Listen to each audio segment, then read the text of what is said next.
نحمده ونصلي على رسوله الكريم اما بعد فاعوذ بالله من الشيطان الرجيم بسم الله الرحمن الرحيم رب اشرح لي صدري ويسر لي امري واحلل عقدة من لساني يفقهوا قولي۔ آج مجھ سے یہ کہا گیا ہے کہ میں خواتین کے حقوق کے بارے میں کچھ بات کروں کہ اللہ تعالیٰ نے عورت کو کیا مرتبہ اور کیا مقام عطا کر رکھا ہے۔ حقیقت یہ ہے کہ عورت اور مرد انسانی معاشرے کے دو بنیادی ستون ہیں۔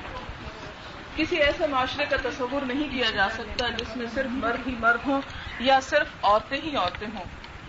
اسلام معاشرے کی فلاح و بہبود، خوشحالی اور ترقی کے لیے دونوں کے درمیان باہم تعاون، ہمدردی، محبت اور ایک دوسرے کا مرتبہ اور مقام پہچان کر اس کے حقوق ادا کرنے کا سبق سکھاتا ہے۔ بطور انسان وہ دونوں میں کسی قسم کا کوئی امتیاز، کوئی ڈسکریمنیشن نہیں کرتا۔ قرآن پاک میں اللہ تعالیٰ فرماتے ہیں کہ خلقکم من نفس واحدہ، تم سب کو اس نے ایک روح سے پیدا کیا، ایک جان سے پیدا کیا، ایک اصل سے پیدا کیا۔ یہ نہیں کہ مرد تو کسی اعلیٰ درجے کی مٹی سے پیدا ہوا ہے اور عورت کسی حقیر چیز سے پیدا ہوئی ہے۔ دونوں کی تخلیق کا سارا پروسیجر ایک ہی ہوتا ہے۔ یہ تو دنیا میں آنے کے بعد پتہ چلتا ہے کہ بیٹا ہے یا بیٹی، لیکن جس مرحلے سے مرد گزرتا ہے اسی مرحلے سے عورت گزرتی ہے۔ اور جب اللہ تعالیٰ نے انسان کے اندر اپنی روح پھونکی تو وہ روح بھی ایک ہی طرح کی تھی۔ پھر اسی طرح حضور صلی اللہ علیہ وسلم نے فرمایا کہ انما النساء شقائق الرجال، کہ عورتیں کیا ہیں؟ کمتر درجے کی مخلوق نہیں ہیں بلکہ شقائق ہیں۔ شقائق، شقیق، شقیقہ کا لفظ سگے بہن بھائی کے معنوں میں استعمال ہوتا ہے، یا ایگزیکٹ کاؤنٹر پارٹ آپ کہہ سکتے ہیں، یا ادر ہافس کہہ سکتے ہیں، کہ جس میں ان کا برابر کا مقام اور مرتبہ ہے۔ سورۃ توبہ میں فرمایا کہ والمؤمنون والمؤمنات بعضهم اولیاء بعض، کہ مومن مرد اور عورتیں باہم ایک دوسرے کے مددگار اور دوست ہوتے ہیں۔ ایسی صورتحال نہیں کہ ایک دوسرے کے مقابلے اور ایک دوسرے سے حسد یا اناد یا کھینچا تانی کی کوئی روح ان کے اندر پائی جاتی ہے۔ پھر اسی طرح انسان کو جب دنیا میں اللہ تعالیٰ نے اپنا خلیفہ بنا کر بھیجا تو اس کا اصل مقصد اپنے خالق کو خوش کرنا، نہ کہ اپنی ذات کو اور اپنے نفس کو تسکین پہنچانا ہے، نہ اس میں یہ کہ ایگو بوسٹنگ کا کوئی تصور پایا جاتا ہے، بلکہ انسان جو کچھ بھی کرتا ہے وہ اس لیے نہیں کرتا کہ اسے سیلف سیٹسفیکشن حاصل ہو یا دنیا میں اسے کوئی بڑا سٹیٹس حاصل ہو، بلکہ وہ اس لیے کرتا ہے کہ اس سے اس کا رب راضی ہو۔ وہ ایک دوسرے کو نیچا دکھانے کی کوشش نہیں کرتا۔ عزت اور بڑائی کا معیار جینڈر بیس پر نہیں رکھا، بلکہ فرمایا کہ ان اکرمکم عند اللہ اتقاکم، اللہ کے نزدیک سب سے زیادہ عزت والا وہ ہے جو تم میں سب سے زیادہ تقوی رکھتا ہو اپنے اندر۔ بنیادی عبادات اور فرائض کی ادائیگی میں دونوں برابر ہیں۔ نماز، روزہ، حج، زکوٰۃ دونوں پر برابر فرض کیا گیا۔ یہ نہیں کہ مردوں کو کہا کہ تم 4 رکعت پڑھو اور عورتیں 2 رکعت پڑھیں یا وائس ورثہ۔ اسی طرح عبادات کے بعد جب آخرت میں دونوں پہنچیں گے تو اس وقت بھی دونوں کو ان کے اعمال کے مطابق برابر کی جزا دی جائے گی۔ اللہ سبحانہ وتعالیٰ فرماتے ہیں وَمَن يَعْمَلْ مِنَ الصَّالِحَاتِ مِن ذَكَرٍ أَوْ أُنثَىٰ وَهُوَ مُؤْمِنٌ فَأُولَٰئِكَ يَدْخُلُونَ الْجَنَّةَ وَلَا يُظْلَمُونَ نَقِيرًا، کہ کوئی بھی شخص جو نیک عمل کرے، خواہ وہ ذکر ہو یعنی مرد او انثیٰ یا عورت ہو، اس سے کوئی فرق نہیں پڑتا۔ وَهُوَ مُؤْمِنٌ، شرط یہ ہے کہ وہ مومن ہو۔ فَأُولَٰئِكَ يَدْخُلُونَ الْجَنَّةَ، ایسے لوگ جنت میں داخل ہوں گے۔ وَلَا يُظْلَمُونَ نَقِيرًا، اور نقیر برابر بھی ان پر ظلم نہ کیا جائے گا۔ نقیر کہتے ہیں کھجور کی گٹلی، کبھی آپ نے اگر غور سے دیکھا ہو تو اس کے پیچھے جو دھاگا سا ہوتا ہے اس کے نیچے ایک چھوٹا سا تل کا نشان ہوتا ہے، اس کو نقیر کہتے ہیں۔ بہت حقیر سی چھوٹی سی چیز کہ اتنا بھی کسی کے اوپر ظلم نہ کیا جائے گا۔ دونوں کو اخلاق، ایمان، اطاعت کی برابر تلقین کی گئی۔ اس میں مرد اور عورت کے درمیان کوئی فرق نہیں رکھا گیا۔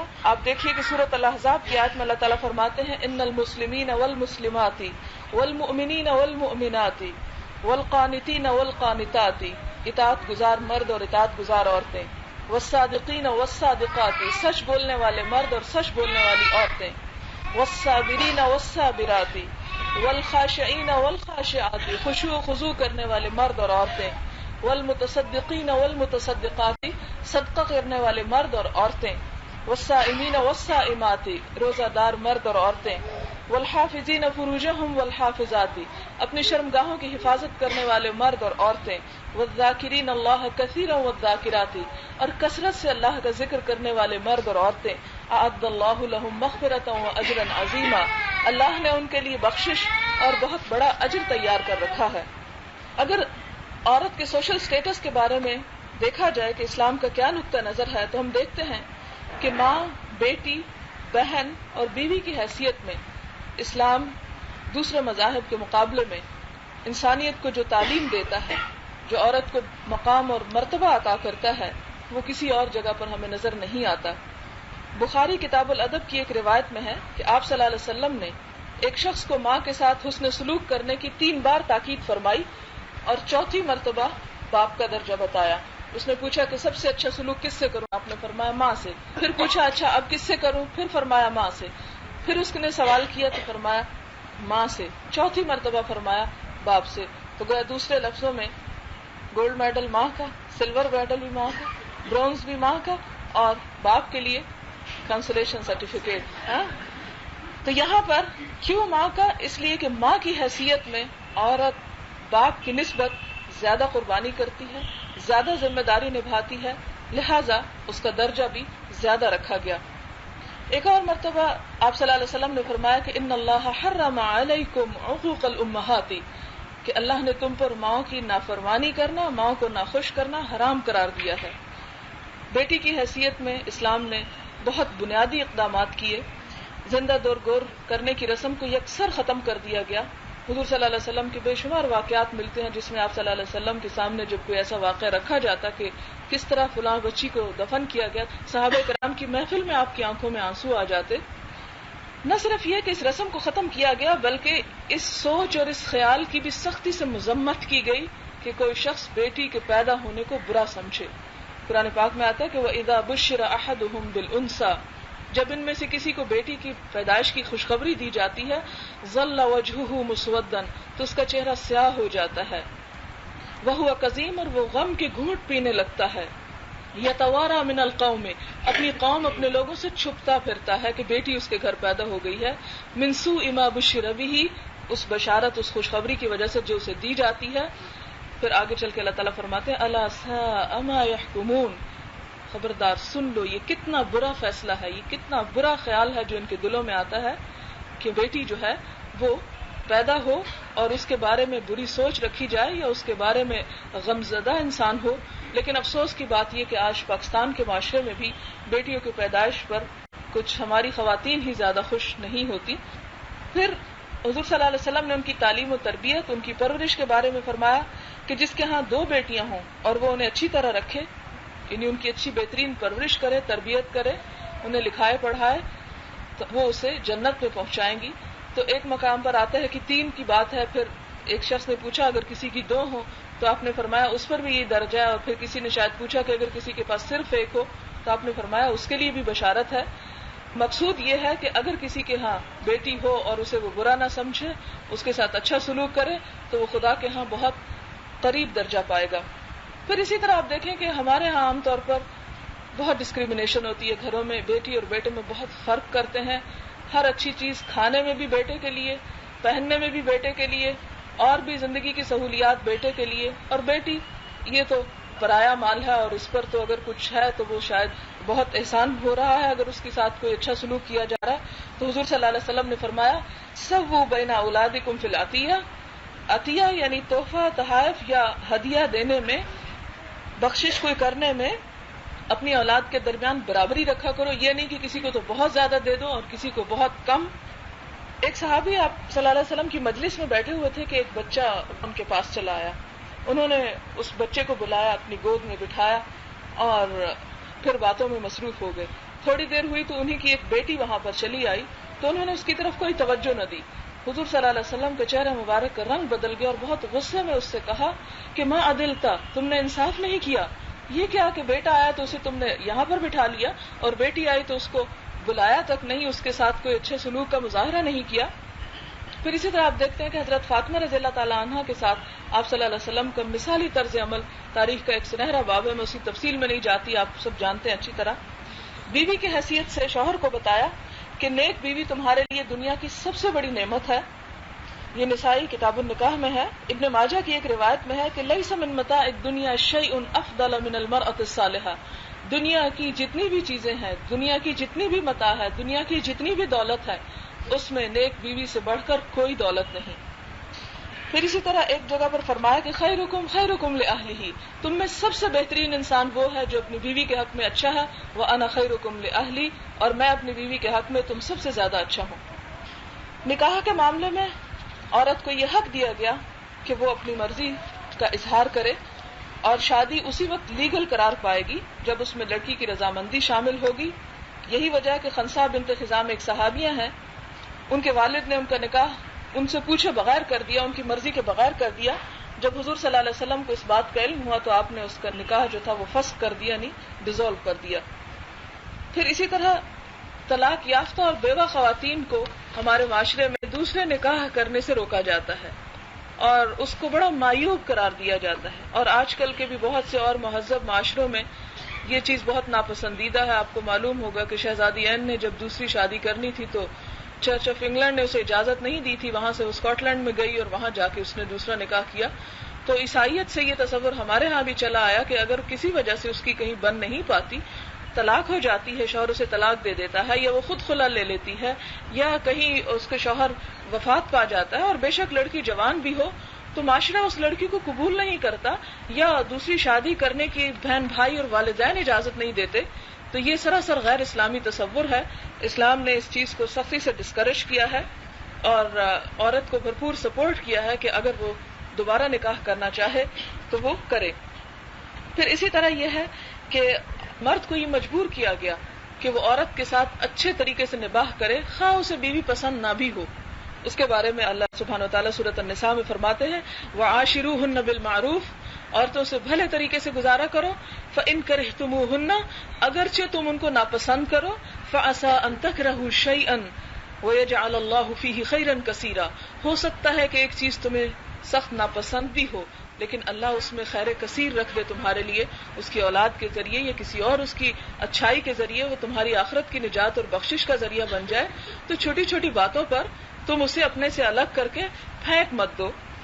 پھر اسی طرح یہ ہے کہ اگر اختلاف بھی باہم پیدا ہو جائے اور معاملات جو ہیں وہ صرف ناپسندیدگی کی حد تک نہ رہیں بلکہ اس سے آگے بڑھ جائیں، تو اس میں بھی یہ نہیں کہا کہ فوراً اسے طلاق طلاق طلاق کہہ کر عجیب مشقت میں مبتلا کر دو، بلکہ یہ فرمایا کہ اگر تم خود باہم کمیونیکیشن سے معاملہ نہیں سلجھا سکتے تو دونوں طرف سے حکم یا منصف یا پنچایت بیٹھے، لڑکے کی طرف سے بھی اور لڑکی کی طرف سے بھی. فَبْعَثُوا حَكَمًا مِّنْ أَهْلِهِ وَحَكَمًا مِّنْ أَهْلِهَا، کہ دونوں اکٹھے ہوں ان کے فیملی ممبرز اور پھر وہ فیصلہ کریں. ان ارادو اصلاحا، اگر وہ اصلاح کی کوئی صورت نکلتی ہو تو ریکنسیلیشن پھر کر لیں. پھر اسی طرح یہ ہے کہ طلاق کو آخری حل کے طور پر پیش کیا گیا. یعنی بعض اوقات دونوں بہت اپنی اپنی جگہ پر نیک ہو سکتے ہیں، جیسے حضرت زینب اور حضرت زید کے واقعے میں ہم دیکھتے ہیں کہ ان کے تقویٰ میں، ان کی پارسائی میں کوئی شک نہیں. ضروری نہیں کہ اگر کسی مرد اور عورت کی باہم نہیں بنتی تو اس میں ہمارے معاشرے میں ہمیشہ عورت کو بلیم کیا جاتا ہے. اگر یہ اچھی ہوتی تو اپنا گھر بنا کے رہتی، اور اسی قسم کی اور باتیں. اللہ تعالیٰ نے ہر انسان کا مزاج مختلف بنایا ہے، اور بعض اوقات واقعی دو مزاج جو ہیں وہ بالکل مشرق اور مغرب کا فرق رکھتے ہیں اور باہم مفاہمت نہیں ہو پاتی. یہ چھوٹی چھوٹی باتیں اتنی تکلیف دہ ہو جاتی ہیں، جیسے کہ حضور صلی اللہ علیہ وسلم کی مجلس میں آ کر ایک عورت کہتی کہ یا رسول اللہ میں اس مرد کی شکل نہیں دیکھنا چاہتی، اور آپ اس کا نکاح جو ہے وہ فسخ قرار دیتے ہیں. تو یہ قدرتی بات ہے، اور اگر کہیں ایسا ہو جائے تو اس صورت میں اللہ تعالیٰ نے یہ گنجائش رکھی کہ وہاں پر طلاق کی صورت رہے.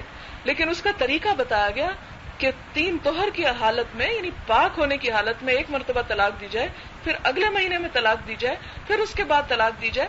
ایک دفعہ کی طلاق کو یہ حضرت عمر رضی اللہ تعالیٰ عنہ نے وقتی طور پر اجتہاد کے ذریعے سزا کے طور پر کہا تھا کہ جو ایک مرتبہ بھی کہے گا 3 دفعہ پھر اس کو میں الگ کرا دوں گا.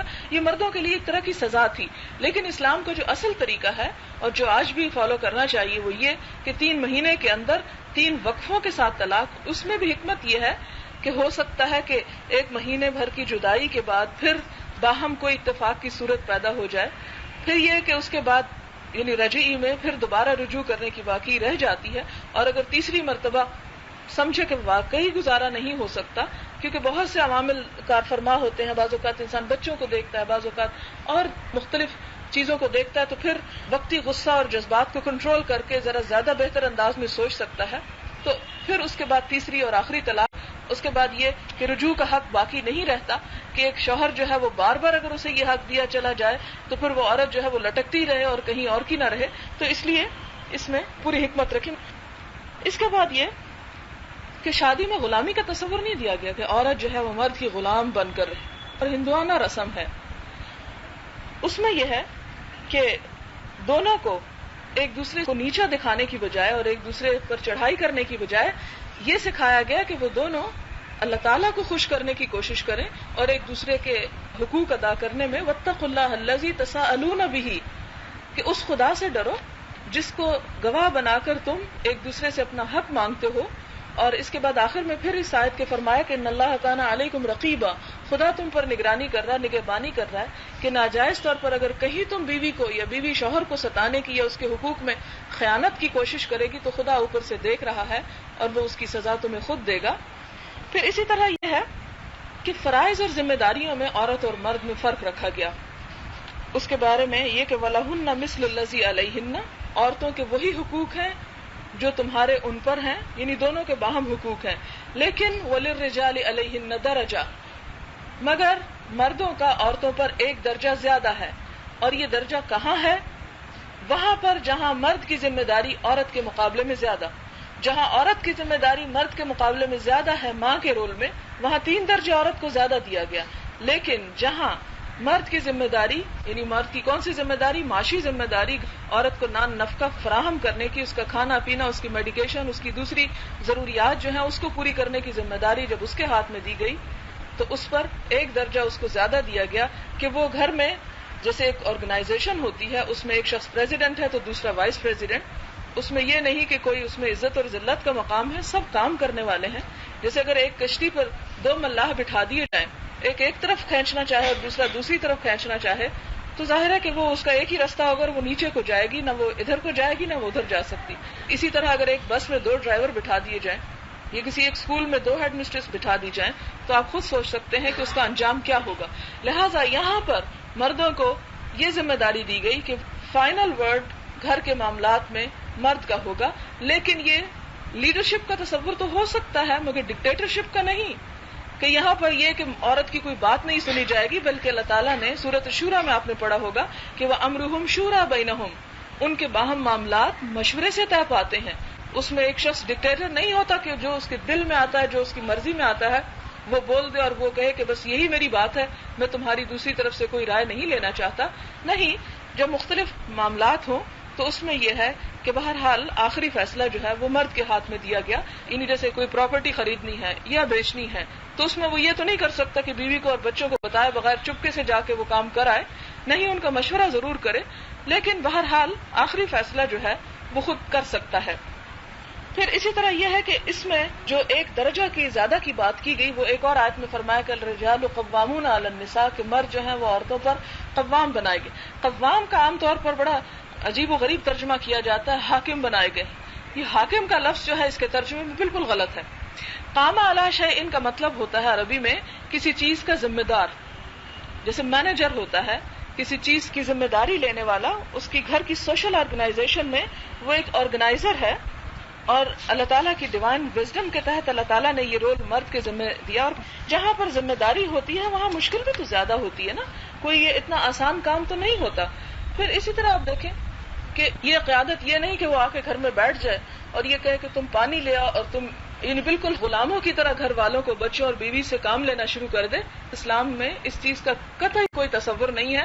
آپ نے حضرت عائشہ کی وہ حدیث سن رکھی ہوگی یا پڑھی بھی ہوگی کہیں کہ جہاں حضور صلی اللہ علیہ وسلم گھر والوں کے ساتھ ان کے گھر کے کاموں میں شرکت کیا کرتے تھے، حتیٰ کہ جھاڑو تک لگانے کو بھی آپ عیب نہیں سمجھتے تھے۔ یعنی یہ مرد کی ذمہ داری تو نہیں ہے، لیکن اگر وہ بیوی کے اوپر دیکھتا ہے کہ کام زیادہ ہے اور اس میں وہ شریک ہونا چاہے تو اس میں عیب بھی نہیں ہے، جس طرح ہمارے معاشرے میں اسے ایک حقیر کام سمجھ کر مرد کو اس سے بالکل مستثنی رکھا جاتا ہے۔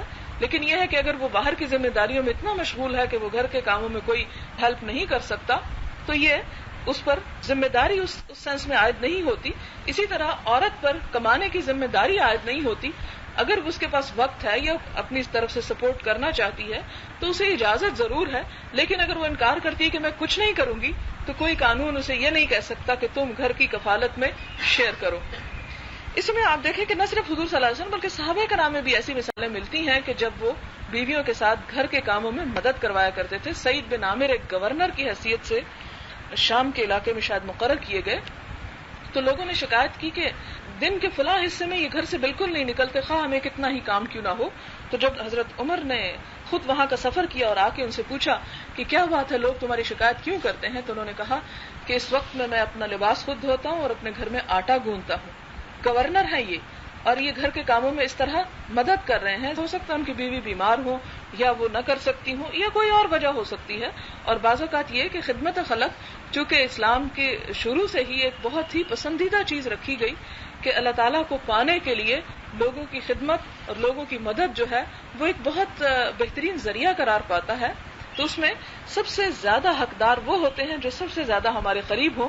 تو ایک شوہر کے لیے بیوی اور ایک بیوی کے لیے شوہر جو ہے وہ سب سے پہلا رشتہ اور پہلا حق آتا ہے, جس میں اگر وہ ایک دوسرے کی مدد کرتے ہیں تو یہاں پر کسی بھی قسم کی اس میں نہ کوئی حقارت کی بات ہے اور نہ ہی کوئی برائی ہے.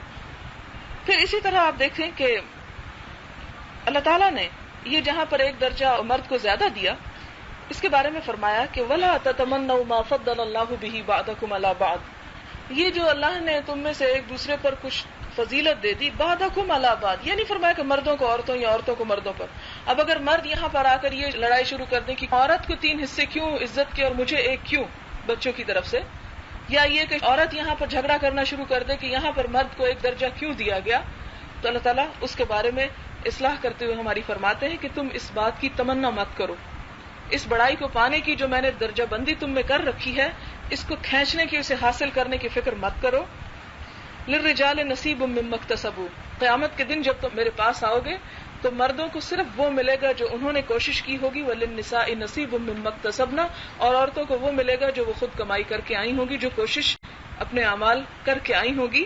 یعنی اللہ کے ہاں یہ فضیلت اور یہ درجہ جو دنیا میں 1 یا 3 کی شکل میں دیا گیا, قیامت کے دن فائدہ نہیں دے گا. قیامت کے دن تمہیں جو جزا ملے گی وہ تمہارے اپنے اعمال کی وجہ سے ہوگی. پھر یاد رکھو کہ ان اللہ کان بکل شیء علیما, اللہ تعالیٰ کو ہر چیز کا علم ہے کہ کہاں کس کو کتنا درجہ دیا جانا چاہیے.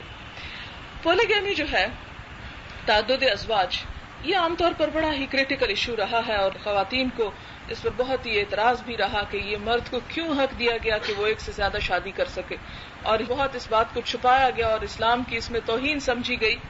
تو اس کی میں مختصر سی وضاحت کر دوں کہ اسلام سے پہلے مختلف معاشروں میں اور خود عرب کے معاشرے میں شادی کی کوئی حد مقرر نہیں تھی.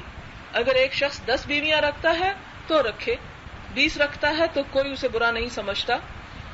اسلام نے آ کر اس کی حد 10 اور 20 سے گھٹا کر 4 کر دی کہ 4 سے اوپر رکھ ہی نہیں سکتے. دوسری بات یہ کہ 4 بھی جو رکھی گئیں اس میں کئی صحابہ کرام کا واقعہ ملتا ہے کہ وہ اسلام لائے تو انہیں کہا گیا کہ اپنی جو 4 سے زیادہ بیویاں ان کو طلاق دے دو, کیونکہ اس معاشرے میں اسے برائی سمجھا ہی نہیں جاتا تھا. دوسری بات یہ کہ یہ حکم نہیں دیا گیا, قرآن پاک کی صرف ایک آیت ہے جس میں رخصت ملتی ہے, حکم نہیں دیا گیا کہ جیسے نماز کا حکم دیا گیا ہو کہ نماز پڑھو یا روزہ رکھو. یہ نہیں کہا گیا کہ تم 4 شادیاں ضرور کرو, کہیں بھی ایسی بات نہیں. 2, 3, 4 تک کر سکتے ہو. یہ آیت کب نازل ہوئی؟ جنگ احد کے فوراً بعد جب 70 کے قریب صحابہ کرام شہید ہو گئے. اب ان کی بیوہ عورتیں, ان کے بچے جو تھے ایک قسم کے لاوارث ہو گئے. اب ایسی صورت میں کیا کیا جائے؟ عربوں کے ہاں رواج یہ تھا کہ یتیم بھتیجیوں سے اور بیوہ عورتوں سے زبردستی ان کا مال ہتھیانے کے لیے نکاح کر لیا جاتا تھا, اور ان کی جو بھائی کی یا بھتیجوں کی وراثت کا خود زبردستی حقدار بن جایا کرتے تھے. تو اس پر اللہ تعالیٰ نے فرمایا کہ دیکھو اگر تم سمجھو کہ یتیموں کے ساتھ تم انصاف نہیں کر سکو گے تو یہاں سے شادی مت کرو, کہیں اور سے کرو جہاں پر تم پر کوئی اکاؤنٹیبلٹی ہو اور تمہیں پوچھا جا سکے. پھر یہ کہ بیسک نارم جو ہے, بیسک جو اصول ہے یا اصل جو ہے وہ مونوگیمی ہے, ایک شادی ہے. کیونکہ ساتھ ہی فرمایا کہ اگر تم عدل نہ کر سکو تو پھر تمہیں ایک ہی کرنی ہوگی، کیونکہ حشر کے میدان میں ایک شخص ایسا آئے گا کہ جس کا آدھا دھڑ گر چکا ہوگا، اور یہ وہ شخص ہوگا جس نے ایک سے زیادہ شادی کی مگر ان دو بیویوں کے درمیان انصاف نہ کیا. اور انصاف کرنا جو ہے یہ بہت بڑی ذمہ داری، اور نہ صرف یہ کہ انصاف کی حد تک بلکہ دوسری بیوی کے نان نفقہ اور اس کے بچوں کی تعلیم اور اس کے سارے اخراجات کی ذمہ داری چونکہ مرد پر ڈالی گئی. لہٰذا یہ اسے سکھایا گیا کہ اگر تم واقعی سمجھتے ہو کہ تمہارا اس کے بغیر گزارا نہیں، یا تم کسی ایسی مشکل میں ہو، یا تم کسی کی مدد کرنا چاہتے ہو، تو اس صورت میں کچھ اخلاقیات کو تمہیں مد نظر رکھنا ہوگا. اب دیکھیں کہ جہاد اور قتال کے بعد جیسے اب افغانستان میں آپ دیکھیں کہ 1 ملین سے زیادہ مرد جو ہیں وہ شہید ہو چکے ہیں. اب اس میں جو باقی بچنے والے بچے یا عورتیں ہیں، نوجوان ہیں یا جس بھی عمر کے، ان کو صرف کھانے پینے کی یا کسی شیلٹر کی ضرورت نہیں بلکہ ان کو گھروں کی بھی ضرورت ہے. اب اگر کسی شخص کا بھائی شہید ہو چکا ہے، اس کی بیوی پیچھے ہے، اس کے بچے ہیں، تو اگر وہ اس سے شادی کر لیتا ہے اور تو اس میں برائی کیا ہے؟ یعنی ایک حل ہے، یعنی ایک ریمیڈی دی گئی ہے. حکم نہیں ہے کہ ٹھیک ٹھاک عام معاشرے میں تم بیٹھ کر خواہ میں ایک سے زیادہ شادیاں کرنا شروع کر دو. اسلام نے تو مردوں پر اتنی ذمہ داریاں ڈالی ہیں کہ وہ ایک عورت کی بھی ذمہ داری کو نبھا سکے، تو یہ بھی بہت بڑی بات ہے. کہاں یہ کہ ایک سے زیادہ چکر میں وہ پڑے. پھر اسی طرح آپ دیکھیں کہ اس طرح ایک عورت کے حق پر اگر کچھ زد پڑتی ہے تو کچھ دوسری عورتوں اور یتیم بچوں کو ایک سہارا بھی ملتا ہے. بہرحال وہ بھی خواتین ہیں، اور اللہ تعالیٰ نے خواتین کے صرف ایک طبقے کے حقوق کی رہنمائی نہیں کی یا ایک طبقے کے حقوق نہیں بتائے. حضور صلی اللہ علیہ وسلم نے جو زیادہ شادیاں کی اس پر بھی عموماً لوگوں کو بڑا اعتراض ہوتا ہے. آپ دیکھیں کہ آپ صلی اللہ علیہ وسلم نے 38 سالہ شادی شدہ زندگی بسر کی. 38 سال میں 31 سال آپ نے صرف ایک بیوی کے ساتھ گزارے، حضرت خدیجہ کے ساتھ. 31 سال زندگی کے. آپ صلی اللہ علیہ وسلم کی عمر 25 سال تھی جب آپ نے 40 سالہ خاتون سے، جس کا تیسرا نکاح تھا، حضرت خدیجہ، ان کے پہلے 2 شوہر فوت ہو چکے تھے، اس عورت سے جو ایک اچھی خاصی میچور عورت تھی اس سے شادی کر رہے ہیں. نعوذ باللہ ایسی بات نہیں تھی کہ آپ کوئی نفسیاتی مریض تھے کہ آپ کا گزارا نہیں تھا اور آپ شادیوں پہ شادیاں کیے چلے جا رہے تھے، بلکہ اگر حقیقت کو سامنے رکھیں تو وہ ضرورت سامنے آتی ہے کہ آخر کیوں ایسا ہوا. پھر یہ کہ آپ صلی اللہ علیہ وسلم کی شادیاں اللہ تعالیٰ کی حکمت اور مصلحت اور حکم سے ہوئیں. یعنی جب تک اسلام نہیں تھا حضور صلی اللہ علیہ وسلم نے باوجود اس کے کہ عرب کے معاشرے میں 9 10 بیویاں تھیں، آپ صلی اللہ علیہ وسلم نے ایک ہی بیوی رکھی، یعنی اسلام کے آنے سے پہلے. اس میں بھی آپ دیکھیں کہ مکہ کی زندگی میں آپ کے ساتھ ایک ہی بیوی رہی. جب آپ مدینہ میں آتے ہیں اور اسلام کی دور دور تک تبلیغ ہوتی ہے تو اس وقت آپ کو بطور خاص یہ حکم دیا گیا کہ آپ مختلف قبائل کی عورتوں سے شادی کریں تاکہ ان کے اندر اسلام پھیلے، اور ایک ماڈل کی حیثیت سے آپ اپنے آپ کو پیش کریں کہ آپ عدل کے معیار پر کس طرح پورے اتر رہے ہیں. اور یہ کہ دوسرے قبیلے جہاں پر آپ شادی کر رہے ہیں، عرب میں چونکہ سسٹم اس طرح کا تھا کہ اگر کسی دوسرے قبیلے سے کوئی شادی کے ذریعے تعلق پیدا ہوتا تو وہاں پر وہ خود بخود پورا قبیلہ جو تھا ان کا حلیف بن جایا کرتا تھا اور وہ دشمنی ختم کر دیا کرتا تھا. تو مسلمانوں کے لیے اس اوور آل ہر طرف سے دشمنی کو ختم کرنے کے لیے حضور صلی اللہ علیہ وسلم نے مختلف قبائل کی عورتوں سے شادی کی. ان عورتوں میں بھی آپ دیکھیں حضرت سودا جو تھیں وہ خوبصورت نہیں تھیں. حضرت ام سلمہ کی عمر 50 سال تھی جن کے ساتھ 4 یتیم بچے بھی تھے. ان میں صرف اگر کوئی ینگ خاتون ہمیں ملتی ہیں تو وہ حضرت عائشہ ہے. حضرت عائشہ کی حضور صلی اللہ علیہ وسلم سے شادی جو ہے وہ سراسر اللہ تعالیٰ کے حکم سے ہوئی. آپ صلی اللہ علیہ وسلم کو شادی سے پہلے خواب میں حضرت عائشہ کو 2-3 مرتبہ دکھایا گیا کہ یہ آپ کی دنیا میں بھی بیوی ہوں گی اور آخرت میں بھی ہوں گی. تو اس پر حضور صلی اللہ علیہ وسلم فرماتے کہ میں نے سوچا کہ اگر اللہ کو یہ کام منظور ہے تو خدا تعالیٰ اسے خود ہی کر دیں گے. اب آپ دیکھیں کہ حضرت عائشہ حضور صلی اللہ علیہ وسلم کی وفات کے 48 سال بعد تک 48 ایئرز تک اسلام کی تبلیغ کا کام کرتی ہیں. وہ مسائل جو کہ صحابہ کرام میں سے کوئی اور نہیں جانتا تھا وہ حضرت عائشہ کو معلوم ہوتے تھے. بہت سے صحابہ کرام سے یہ رپورٹس ملتی ہیں کہ وہ کہتے ہیں کہ ہمیں کبھی دین میں کسی معاملے میں جب کوئی مشکل پیش آئی تو ہم نے ہمیشہ عائشہ کا رخ کیا اور وہاں اس کا حل لازمی طور پر پایا. اب دیکھیں مردوں میں سے کتنے مرد آپ کے ارد گرد ہیں. حضرت ابو بکر صدیق اتنے سال آپ کے ساتھ رہے لیکن آپ کے جانے کے 2 سال بعد وہ بھی دنیا سے چلے گئے. اسی طرح دوسرے مرد جو تھے وہ یہ کام نہیں کر سکتے تھے جو حضرت عائشہ نے ایک ینگ عمر میں قربانی دے کر حضور صلی اللہ علیہ وسلم سے شادی کر کے وہ سب کچھ سیکھ کر پھر آگے جو ہے وہ امت کو 48 سال نصف century half of the century ہے کہ جس میں وہ لوگوں کو سکھاتی رہی ہیں. اور یہ بھی اللہ تعالیٰ کی ایک مصلحت تھی. اب آتا کہ عورت کا پولیٹیکل لائف میں یا باہر کی زندگی میں کس حد تک وہ کام کر سکتی ہے، کس طرح وہ پارٹیسپیٹ کر سکتی ہے، کر بھی سکتی ہے یا نہیں، کرنا چاہیے بھی یا نہیں. بنیادی طور پر عورت کو جو رول دیا گیا ہے وہ یہ کہ وہ گھر میں اپنے بچوں کی پیدائش، ان کی تعلیم و تربیت، یعنی گھر میں وہ فیکٹری ہے کہ جس میں انسان بنتے ہیں، اور انسان جسے دنیا کی کوئی اور فیکٹری نہیں بنا سکتی، کسی اور طریقے سے وہ نہیں بنتے. یہ بنیادی کام جسے کام سمجھا ہی نہیں گیا، یعنی کوئی مرد جو ہے وہ عورت بننا پسند نہیں کرتا، لیکن عورت جب مردوں کے کام کرتی ہے تو اس کی بڑی واہ واہ ہوتی ہے. حالانکہ یہ عورت کے ساتھ انصاف نہیں، ظلم ہے.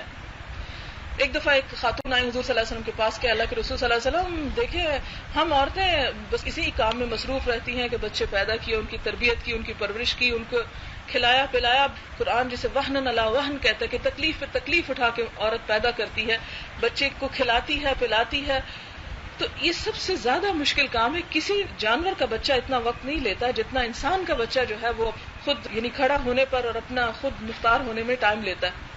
تو ایسی صورت میں مرد جو ہیں وہ جہاد کرتے ہیں اور جمعے میں نماز پڑھتے ہیں اور نہ جانے کیا کیا کرتے ہیں، تو ہم سے اتنے زیادہ درجات حاصل کر لیتے ہیں. تو حضور صلی اللہ علیہ وسلم نے فرمایا کہ تم اپنے گھر میں جو یہ کام کر رہی ہو اس کے ذریعے بھی مردوں کو ان سارے درجات کو پا رہی ہو، یعنی تمہیں برابر کا درجہ مل رہا ہے. اگر مرد باہر جا کے جہاد کر رہا ہے تو تم گھر میں بیٹھ کے اگر اس کے بچوں کی لک آفٹر کر رہی ہو تو درجے میں تم کم نہیں ہو، اسی درجے پر ہو. لیکن اگر کوئی عورت اس کے گھر میں کام وہ ذمہ داری بہت زیادہ نہیں ہے، یا یہ کہ باہر کی ذمہ داری اس سے تقاضا کر رہی ہے، ملک و ملت پر ایسا وقت آ گیا ہے کہ واقعی اس کو اپنا حصہ بٹانا ہے، تو تھوڑی سی وہ یہاں سے وقت نکال کر قربانی کر کے وہ کام بھی کرے گی. اس میں آپ دیکھیں کہ وہ کام کس طرح ہوگا کہ جیسے الیکشن میں ووٹ ڈالنے کا حق، یہ حق جو ہے یہ مغرب کے ممالک میں زیادہ سے زیادہ پچھلی صدی اور اس صدی میں دیا گیا ہے. لیکن آپ دیکھ رہے ہیں کہ حضور صلی اللہ علیہ وسلم نے عورتوں سے بھی بیعت لی تھی. یعنی حضور صلی اللہ علیہ وسلم کو صرف نبی کی حیثیت سے بیعت نہیں لی گئی تھی، بلکہ ہیڈ آف دا اسٹیٹ کی حیثیت سے ان کو منتخب کیا جا رہا تھا کہ آپ جو حکم دیں گے اس کے مطابق ہم کام کریں گے. پھر اسی طرح آپ دیکھیں کہ لا میکنگ پروسیجر میں خواتین نے حصہ لیا. حضرت عمر رضی اللہ تعالیٰ عنہ مسجد میں ایک بل پیش کرتے ہیں کہ کیوں نہ خواتین کے مہر کی رقم محدود کر دی جائے، لمیٹڈ کر دی جائے. تو اس پر مرد حضرات تو کچھ نہیں بولے. مجمع کے پیچھے ایک عورت بیٹھی تھی، وہ کہنے لگی عمر جس کی لمٹ خدا نے نہیں رکھی تم اسے محدود نہیں کر سکتے. حضرت عمر رضی اللہ تعالیٰ عنہ پورے مجمع کے سامنے اپنی غلطی کا اعتراف کرتے ہیں کہ عورت نے درست کہا، عمر غلطی پر تھا. تو ایسے معاملات میں عورت جو ہے وہ حصہ لے سکتی ہے جب کوئی قانون بن رہا ہو یا کوئی اس قسم کا کام ہو. پھر آپ دیکھتے ہیں کہ غزوات میں عورت کی شرکت ایک بہت بڑا باب ہے. بخاری جو حدیث کی صحیح ترین کتاب ہے اس میں باب غزو النساء و قتالہن پورا باب ہے جس میں عورتوں کے واقعات بھرے ہوئے ہیں کہ کس طرح انہوں نے حصہ لیا. ایک مرتبہ حضور صلی اللہ علیہ وسلم حضرت ام حرام بنت ملحان کے گھر تشریف لے گئے. وہاں پر جا کر تھوڑی دیر آرام کیا، سوئے ہوئے تھے کہ اٹھ کے بیٹھ گئے اور مسکرانے لگے. تو حضرت ام حرام نے پوچھا آپ کس بات پہ مسکرا رہے ہیں؟ آپ نے فرمایا مجھے خواب میں دکھایا گیا کہ میری امت کل ایک لشکر ہوگا جو سمندر کا سفر کرے گا. حضرت ام حرام کہتی ہیں اللہ کے رسول صلی اللہ علیہ وسلم دعا کیجیے میں بھی اس میں شامل ہوں. تو حضور دعا کرتے ہیں، پھر دعا کیجیے میں اس میں شہید ہو جاؤں. حضور صلی اللہ علیہ وسلم پھر دعا کرتے ہیں اور واقعی آپ صلی اللہ علیہ وسلم کی جو دعا تھی قبول ہوئی، وہ اس سفر میں شہید ہوئی اور سائپرس میں آج بھی ان کی قبر موجود ہے. اب آپ دیکھیں کہ حضور نے یہ نہیں فرمایا کہ ام حرام تم کہاں چلی سمندر کے سفر پر، تم گھر بیٹھو. نہیں، اگر فوج کو ضرورت ہے اور اسلام کی سرحدوں کو خطرہ ہے تو مردوں کے علاوہ اگر عورتیں بھی اس میں کوئی اپنا رول ادا کر سکتی ہیں تو انہیں روکا نہیں گیا. ان کے لیے حضور صلی اللہ علیہ وسلم نے دعا بھی کی، شہادت کا مقام بھی پایا. یہ عورت کی اصل ذمہ داری نہیں ہے، لیکن اگر وہ اپنی فری ول کے تحت اپنی مرضی سے اپنے اصل بنیادی کام سے فارغ ہونے کے بعد کچھ اور کرنا چاہتی تو اسے روکا نہیں گیا، اسے باندھا نہیں گیا، اسے دھکیلا نہیں گیا پیچھے. پھر آپ دیکھیں کہ حضرت اسماء بنت یزید بہت ایک بہادر خاتون تھی. جنگ یرموک جو رومیوں کے ساتھ ہوئی ہے، عرب کے خطے میں نہیں ہوئی، وہاں پر آپ دیکھتے کہ وہ اپنے خیمے میں کچھ سپاہیوں کے لیے کھانا وانا بنا رہی تھی، کچھ اور چیزیں تیار کر رہی تھی کہ اچانک انہوں نے دیکھا کہ رومی سپاہی جو ہے وہ اس طرف چلے آ رہے ہیں. انہوں نے کسی سے نہ پوچھا نہ کسی کو حال دعائی مچائی، بلکہ خیمے کا وہ ڈنڈا اٹھایا اور 9 سپاہیوں کو قتل کر ڈالا ایک اکیلی عورت نے. یعنی یہ نہیں کہ عورت پھر ڈر کے دب کے بیٹھ جائے یہ مجھ پہ تو فرض ہی نہیں عائد ہوتا اور پتہ نہیں میرے ساتھ کیا ہو جائے گا. نہیں، یہ جرأت اور بہادری کی مثالیں ملتی ہیں. دیکھیں کہ جب بڑے بڑے مرد حضرات جو تھے وہ لشکر کے تتر بتر ہونے کی وجہ سے ادھر ادھر بکھر گئے، تو حضرت ام عمارہ جنہیں نسیبہ بھی کہا جاتا ہے، وہ حضور صلی اللہ علیہ وسلم کی چاروں طرف سے مدافعت کر رہی تھی. جنگ ختم ہونے کے بعد آپ صلی اللہ علیہ وسلم نے فرمایا کہ آج میں نے اپنے چاروں طرف ام عمارہ کو دیکھا جو میرا دفاع کر رہی تھی، اور اسی دفاع میں ان کے کندھے کے اوپر شدید قسم کا زخم آیا جو سال بھر میں مندمل نہ ہوا. تو اسی طرح یہ کہ ہجرت رسول صلی اللہ علیہ وسلم کے موقع پر آپ دیکھیں کہ حضور صلی اللہ علیہ وسلم کو کھانا پہنچانے کا خطرناک ترین کام حضرت اسماء بنت ابی بکر کے سپرد کیا گیا. حالانکہ یہ کام کسی مرد کو دیا جا سکتا تھا کہ جاؤ تم جا کے پیچھے کھانا دے آؤ.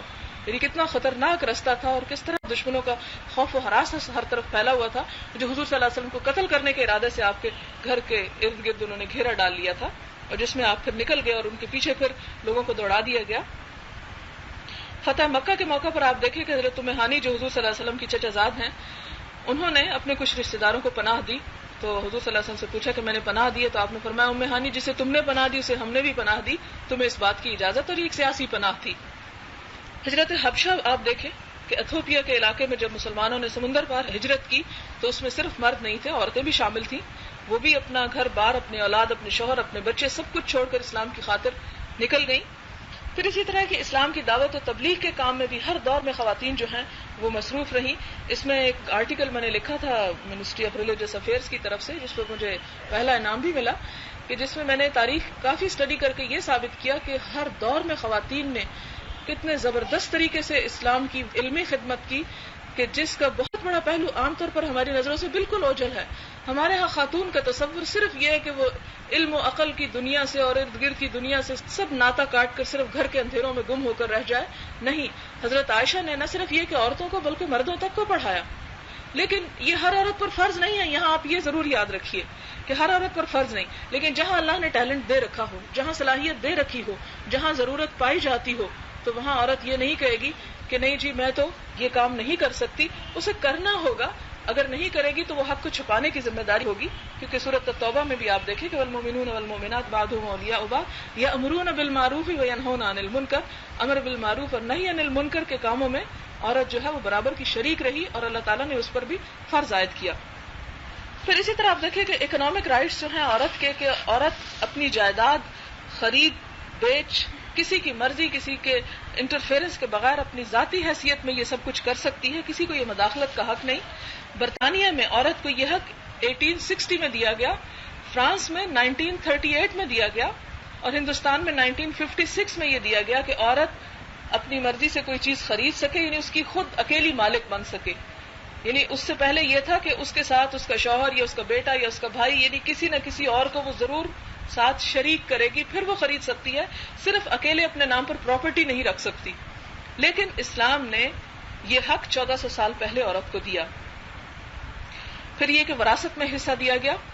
فرمایا کہ للرجال نصیب مما ترک الوالدان والاقربون وللنساء نصیب مما ترک الوالدان والاقربون مما قل منه او كثر، کہ مردوں کے لیے حصہ ہے جو والدین اور رشتہ دار چھوڑ جائیں، خواہ وہ تھوڑا ہو یا زیادہ ہو. عورتوں کے لیے بھی حصہ ہے اس میں سے جو والدین اور رشتہ دار چھوڑ جائیں. یہ مقرر شدہ حصہ ہے، تم اس سے اوائڈ نہیں کر سکتے. وراثت کی تقسیم میں عام طور پر بہت سی جگہوں پہ یوں لگتا ہے جیسے بڑی عورت سے ناانصافی ہو رہی ہے، اس پر ظلم ہو رہا ہے، اس کو آدھا دیا جا رہا ہے اور مرد کو 2 حصے دیے جا رہے ہیں. لیکن یہ حصہ وہاں زیادہ ہے جہاں مرد پر ذمہ داری زیادہ ہے. مرد پر ذمہ داری کیسے زیادہ ہے؟ بیٹا جوان ہوگا تو ظاہر ہے کہ اسے شادی کرنی ہے، عورت کو مہر بھی دینا.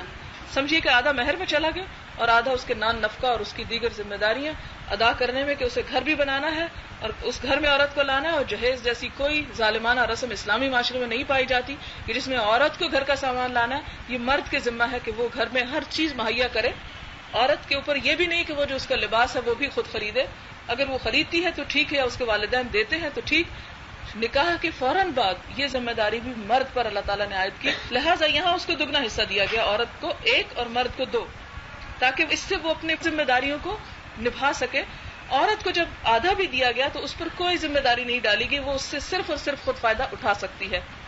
پھر اسی طرح آپ دیکھیں کہ کچھ مقامات ایسے ہیں کہ جس میں مرد اور عورت کو بالکل برابر کا حصہ ملتا ہے.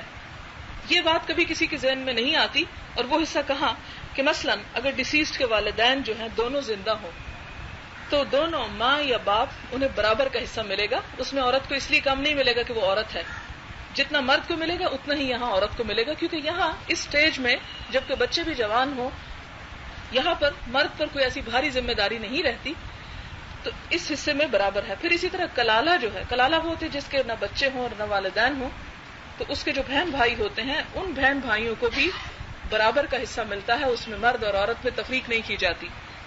پھر اسی طرح آپ دیکھیں کہ عورت پر اگرچہ معاشی ذمہ داری کا بوجھ بالکل نہیں ڈالا گیا, اسے بالکل تکلیف نہیں دی گئی کہ وہ کچھ کما کر لائے, اگر نہیں کمانا چاہتی تو وہ پورے طرح انکار کر سکتی. لیکن اگر کوئی عورت شریک ہونا چاہے تو اسے روکا نہیں گیا, وہ اپنے گھر کے حالات کو دیکھ کر شرکت کر سکتی ہے. صحابیات ہمیں زراعت کے کاموں میں بھی نظر آتی ہیں, صحابیات ہمیں صنعت کرتی ہوئی بھی نظر آتی ہیں, صحابیات ہمیں تجارت کرتی ہوئی بھی نظر آتی ہیں. خود سب سے بڑی مثال حضرت خدیجہ ہیں. پھر اسی طرح یہ کہ کسی آیت یا حدیث میں یہ نہیں کہا گیا کہ فلاں پیشہ مردوں کے لیے اور فلاں عورتوں کے لیے ہے, فلاں مردوں کے لیے حرام ہے اور عورتوں کے لیے حلال ہے. نہیں, جو مردوں کے لیے حرام ہے وہ عورتوں کے لیے بھی حرام ہے. اسی طرح جو مردوں کے لیے حلال ہے وہ عورتوں کے لیے بھی حلال ہے. صرف شرط یہ ہے کہ عورت اپنی عزت کی حفاظت کرتے ہوئے, اپنی ذمہ داریوں کو ادا کرتے ہوئے کام کرنا چاہے تو وہ کرے. پھر اگر ہم غور سے دیکھیں تو معاشی حقوق میں عورت کی پوزیشن مرد سے زیادہ مضبوط ہے. وہ کس طرح کہ مردوں کا مال صرف ان کا مال نہیں ہوتا, اس میں بیوی بچوں کا حق ہے. یعنی اسے یہ نہیں کہ احسان کرتا ہے مرد عورت کو دے کر, عورت کا یہ حق ہے کہ وہ اس میں سے لے. اس کے برعکس عورت کا مال صرف اس کا ذاتی مال ہے, وہ چاہے تو شوہر کو دے, چاہے تو بچوں پر اس میں سے خرچ کرے, اگر کرے گی تو اس پر دوہرا اجر پائے گی, اور اگر نہیں کرنا چاہتی کسی بھی وجہ سے تو قانونی اس پر شرط عائد نہیں کی گئی کہ ضرور ایسا کرے. نان و نفقہ کی جو ذمہ داری ہے مرد پہ ڈالی گئی.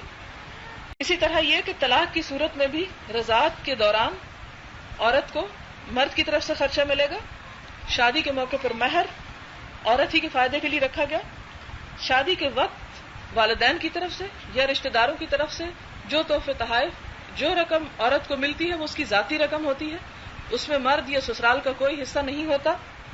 پھر اسی طرح یہ الگ بات ہے کہ ہمارے کلچر میں یہ ہے کہ جو عورت بیچاری کو ملتا ہے وہ سارے کا سارا اس سے کھینچ لیا جاتا ہے, اور بلکہ باقاعدہ اس میں لکھت پڑھت ہوتی ہے, خدا جانے اور کیا کیا خرافات ہم نے اپنے اوپر مسلط کی ہوئی ہیں. پھر یہ کہ شوہر کی وفات کی صورت میں والدین پر ذمہ داری ہے, بھائیوں پر ذمہ داری ہے کہ وہ عورت کی کفالت کریں, اور اگر ان میں سے کوئی نہیں کرتا تو اسلامی حکومت پر یہ ذمہ داری عائد کی کہ وہ بیوہ عورتوں اور یتیم بچوں کا خرچ جو ہے پورا کریں. لیکن عورت پر پھر بھی ذمہ داری نہیں کہ وہ پھر اپنی کفالت یا اپنے بچوں کی کفالت خود کرے. اب یہ ہے کہ حقوق سے محرومی کے اسباب کیا ہیں. اس کی وجہ یہ ہے کہ ہمارے ہاں اسلام کی صحیح تعلیمات کا علم ہی نہیں لوگوں کو کہ اسلام نے عورت کو حق کیا دیا ہے, عورت کو کیا مقام اور کیا مرتبہ دیا ہے. تو پہلی بات تو یہ کہ عورت کو اپنے حقوق کو جاننے کی کوشش کرنی چاہیے, اور اس کے لیے قرآن اور سنت کا مطالعہ بہت ضروری ہے.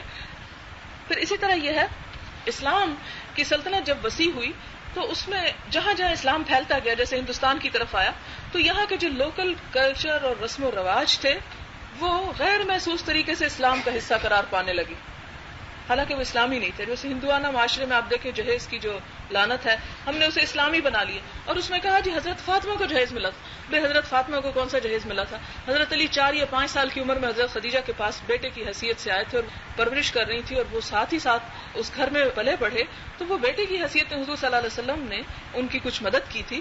پھر اگر حضرت فاطمہ کو ملا تھا تو حضرت ام کلثوم, حضرت رقیہ اور حضرت زینب کو جہیز کیوں نہ دیا گیا؟ وہ مثال بھی آپ لائیں. کہیں ایسی صورت نہیں. صحابہ کرام میں سے اور جہاں جہاں کہیں شادی ہوئی مرد کے ذمہ ڈالا گیا کہ وہ ساری ضروریات کا بندوبست کرے. حتیٰ کہ خود حضور صلی اللہ علیہ وسلم نے 500 درہم سے کم کسی عورت کو مہر نہیں دیا. 500 درہم جو آج کل کے تول میں تقریباً 1 کلو چاندی بنتی ہے. حضرت ام حبیبہ کو تقریباً 40,000 درہم دیے گئے. وہ کس لیے تھا کہ وہ اس سے عورت جو ہے کچھ اپنی ضروریات پوری کرے, کچھ آپ صلی اللہ علیہ وسلم نے اسی طرح جتنی بھی خواتین آئیں اس میں سے کسی کو نہیں کہا کہ جاؤ تم اتنی زیادہ اکٹھی ہو گئی تو اپنے لیے خود کچھ کما کے لاؤ, میں یہ نہیں کر سکتا. نہیں, آپ صلی اللہ علیہ وسلم نے ان سب کی ذمہ داریاں خود عطا کی. پھر اسی طرح یہ ہے کہ انسان ہونے کی وجہ سے ائمہ سلف سے جو غلط اجتہادات ہوئے ان کو ہم نے دین کی اصل بنا لیا. حالانکہ ضرورت اس بات کی ہے کہ ہم آج بھی 2 اصل سورسز سے رابطہ قائم کریں, اور وہ ہے قرآن اور سنت. سنت میں بھی صحیح احادیث کو سامنے رکھیں, ضعیف اور موضوع احادیث کو نہیں. مثلا یہ ایک ضعیف حدیث ہے جسے بہت زیادہ کوٹ کیا جاتا ہے کہ عورت کی خوبی یہ ہے کہ نہ اسے کوئی دیکھے نہ وہ کسی کو دیکھے. حالانکہ یہ حدیث صحیح نہیں ہے. اس کی وجہ سے یہ کہا گیا کہ عورت جو ہے اس کو کہیں کوئی روشنی نہ لگنے پائے, اسے اندر کے خانوں میں بند کر کے رکھو, نہ وہ باہر کسی شاپنگ کے لیے نکل سکتی ہے نہ کسی اور کام کے لیے نکل سکتی ہے, اور اگر کوئی نکلتا ہے تو وہ غیر اسلامی کام کر رہا ہے. یہ عام طور پر تصور لوگوں کے دلوں میں پایا جاتا ہے. اسی طرح ایک اور حدیث ہے جو حدیث ہی نہیں ہے, بالکل جھوٹے الفاظ حضور صلی اللہ علیہ وسلم پر عائد کیے گئے ہیں, وہ ہے شاوروہن وخالفوہن, عورتوں سے مشورہ کرو اور اس کی مخالفت کرو. اس کو لوگ حدیث سمجھ کر اس کے اوپر عمل کرتے رہے, حالانکہ یہ حدیث ہے ہی نہیں. اس میں آپ دیکھیں کہ حضور صلی اللہ علیہ وسلم نے بہت سے مقامات پر ازواج مطہرات سے مشورہ کیا اور اس پر عمل بھی کیا. صلح حدیبیہ میں آپ دیکھیں کہ جب صحابہ کرام جو تھے ان کو کہا کہ بھی جاؤ اب حلال ہو جاؤ, احرام اتار دو, وہ نہیں کر رہے تھے, تو حضور صلی اللہ علیہ وسلم نے حضرت ام سلمہ سے پوچھا اور انہوں نے کہا کہ آپ ایسا کیجئے کہ آپ خود سب سے پہلے اتار دیں اور دیکھیں سب آپ کو دیکھ کے ایسا ہی کریں گے. اور حضور صلی اللہ علیہ وسلم نے ان کی بات یعنی اپنی بیوی کی بات کو مانتے ہوئے عملی نمونہ پیش کیا, اور سب صحابہ کرام جو کہ زبان سے بہت ہچکچاہٹ محسوس کر رہے تھے اس کو بہت خوش دلی سے انہوں نے کر لیا. اسی طرح اور مواقع پر بھی خواتین سے آپ صلی اللہ علیہ وسلم نے مشورہ کیا اور اس پر عمل بھی کیا. پھر اسی طرح عورتوں کو جاہل رکھنے کے لیے ایسی حدیثیں گھڑ لی گئی کہ لا تعلموہن الکتابہ, انہیں لکھنا مت سکھاؤ. اور آج تک ہمارے علماء کہتے رہے کہ لکھنا مت سکھاؤ, یہ غیر محرموں کو خط لکھیں گی. تو یہ بھی کوئی اسلامی تصور نہیں ہے, انتہائی غلط بات ہے. اگر ایسی بات ہوتی تو حضور صلی اللہ علیہ وسلم نے شفا بنت عبداللہ کو کہا تھا کہ دیکھو تم نے حضرت عائشہ کے بارے میں شاید یہ کسی اور, دیکھو تم نے ان کو نملہ کا وہ تعویذ سکھایا تھا, تو اب تم انہیں لکھنا کیوں نہیں سکھاتی, لکھنا بھی سکھاؤ. خود صحابیات نے لکھنا سیکھا. تو اس لیے یہ بھی بالکل من گھڑت بات ہے, حضور صلی اللہ علیہ وسلم سے ایسی کوئی بات نہیں. پھر اسی طرح ہمارا ایک بہت بڑا تصور یہ پایا جاتا ہے کہ عورتوں کو مسجد نہ جانے دو. مسجد جانا عورتوں کے لیے منع ہے. بخاری کی صحیح روایت میں حضور صلی اللہ علیہ وسلم نے فرمایا لا تمنعوا اماء اللہ مساجد اللہ, اللہ کی بندیوں کو مسجدوں میں جانے سے مت روکو, انہیں جانے دو. پھر اسی طرح یہ ہے کہ بعض ادیب حضرات نے موضوع اور ضعیف احادیث کو اپنے ادب کا حصہ بنا لیا, اور ادب چونکہ عام طور پر لوگ بڑی بڑی کتابیں نہیں پڑھتے تو قصے کہانیوں کی کتابیں پڑھ لیتے ہیں. اس میں مثلا یہ کہا گیا کہ نعم الختن القبر, قبر جو ہے بہت اچھا داماد ہے. ایک اور جگہ پر حضور صلی اللہ علیہ وسلم سے ایسی بات منسوب کی گئی کہ دفن البنات من المکرمات, کے بچیوں کو دفن کرنا عزت کے کاموں میں سے. حالانکہ آپ دیکھیں کہ حضور صلی اللہ علیہ وسلم ساری زندگی اس کے خلاف جہاد کیا, اس فیلنگ کو بھی برا کہا کہ جس میں کوئی سوچے بھی کہ بچی کو دفن کیا جائے, اسے بالکل الٹ معنوں میں آپ صلی اللہ علیہ وسلم کی طرف منسوب کر دیا گیا. عموماً ہمارے معاشرے کو جو لوگ لیڈ کر رہے ہیں اسلام کے اعتبار سے وہ ہمارے جاہل مولوی. اگر آپ پاکستان کی مسجدوں کے سروے کریں تو آپ کو پتہ چلے گا کہ ان میں سے اکثریت مولویوں کی جو ہے وہ قرآن کا ترجمہ بھی نہیں جانتی, یعنی اور کتابیں تو دور کی بات, قرآن پاک کا ترجمہ تک نہیں جانتی. پھر احادیث تو پھر اور پیچھے ہو جاتا, اور سیرت رسول صلی اللہ علیہ وسلم تو پھر اور دور کی بات. چند قصے کہانیوں کی کتابیں ہر جمعہ کو اٹھائیں, ان کو پڑھا اور لمبی لمبی آوازیں اور سوریں نکال کر وہ خطبے دینے شروع کر دیے. حالانکہ حضور صلی اللہ علیہ وسلم نے اس سٹائل سے خطبہ دینے سے سختی سے منع فرمایا کہ جس طرح عام طور پر کبھی آپ نے یہاں کو تو مجھے معلوم نہیں, پنجاب کے علاقوں میں کھڑے ہوتے ہیں تو پھر ایسی وہ شعر و شاعری کے انداز میں باتیں کی جاتی. حالانکہ شعر و شاعری کے انداز میں دعا مانگنے سے بھی منع کیا گیا, شعر و شاعری کے انداز میں خطبے سے بھی منع کیا گیا, بلکہ حضور صلی اللہ علیہ وسلم کے خطبے بہت جامع, مختصر اور بہت صاف ستھرے الفاظ پر مبنی ہوتے تھے. لیکن یہ کہ ہمارے ہاں طریقہ کار یہ کہ جو بچہ کچھ کر نہ سکتا ہو, کسی اور اچھے پروفیشن میں نہ جا سکتا ہو یا ہینڈی کیپڈ ہو یا دیکھ نہ سکتا ہو, اس کے بارے میں کہا جائے اسے مسجد میں بٹھا دو, 2 وقت کی روٹی تو کھا لے گا, قرآن حفظ کرا دو اس کو. تو جب ہم نے دین کو ایسے لوگوں کے لیے رکھ چھوڑا تو ظاہر ہے پھر ہماری رہنمائی بھی اسی طرح کی ہوگی. پھر اسی طرح یہ ہے کہ اب مشکل یہ ہو گئی ہے کہ عورت حقوق حاصل کرنے کے لیے مشرق سے اگر بدگماں ہوئی تو مغرب کی گود میں جا گری. مغرب سے درآمد شدہ جو نظریات ہیں ان کو لے کر ہم آگے بڑھ رہے ہیں اور اس کے مطابق حقوق کو حاصل کرنے کی کوشش کی, اور اس حق میں یہ شامل کر دیا گیا کہ عورت جو ہے وہ مردوں جیسی ذمہ داریاں اختیار کر لے, اور جب وہ جو ہے اعلیٰ مقام حاصل کر سکتی تو اس میں انکانشیسلی ہم نے مرد کو ایک بڑا درجہ ہی بہرحال دیا کہ اس جیسا کام میں کرنے کے قابل ہوں گی تو میرا جو ہے حق برابر ہوگا. حالانکہ یہ اس کے اوپر مزید مشکل ہے. ضرورت بہرحال ہمارے لیے اس بات کی ہے کہ ہم دین کو سیکھیں, جانیں, اس کی روح تک پہنچیں اور یہ سمجھنے کی کوشش کریں کہ ہمارا اصل رول کیا ہے, ہمیں کیا کرنا چاہیے, اور ہم دنیا میں ہمیشہ رہنے کے لیے نہیں آئے، ہمیں بہرحال واپس جانا ہے، اور وہاں جا کر جو کچھ بھی ہم کر رہے ہیں اس کے لیے جواب دہی کرنا ہے، اور اس کی تیاری کرنے کے لیے ہر شخص پر یہ ذمہ داری عائد ہوتی ہے کہ وہ قرآن اور سنت کا نہ صرف یہ کہ انفرادی بلکہ اجتماعی مطالعہ کر کے اس کی روشنی میں اپنے آپ کو ڈھالے۔ وآخر دعوانا الحمدللہ رب العالمین۔ سبحانك اللهم وبحمدك نشهد أن لا إله إلا أنت نستغفرك ونتوب إليك والسلام عليكم ورحمة الله وبركاته۔